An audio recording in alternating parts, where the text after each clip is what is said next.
පොලිසියෙන් ගෙනාවේ ළමයා. පොලිසියෙන් මට කෝල් කරා.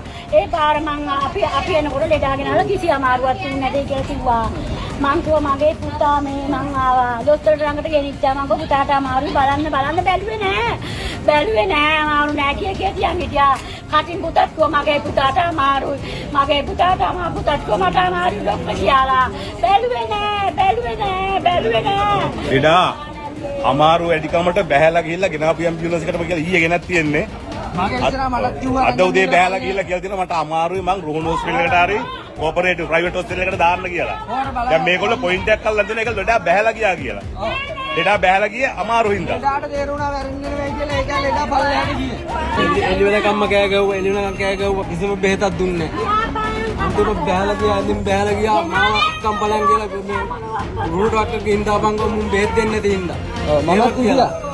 එහෙම කියලා අන්තිමට ඔව් තාම මෙහෙම ඉන්නේ මේක ගෙනාපු විදියට තමයි ඉන්නේ. ડોක්ටර් නැන්නේ.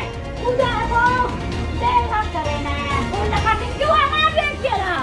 ඒක නම් ගත්තේ නෑ. මේගොල්ලෝ පොඩ්ඩ මිස්ටේක් කරනවා ස්ට්‍රයික් කරන්න ඇත්තින්. අර තමයි මේගොල්ලෝ දන්න පුරිමද ස්ට්‍රයික් කරන්න. දැන් ස්ට්‍රයික් කරනවා මේ මිනිස්සුන් මරුණාම මේ ඊයේ ගෙලන්න දාපු ට්‍රොලිය තාම තියෙන්නේ ලෙඩා.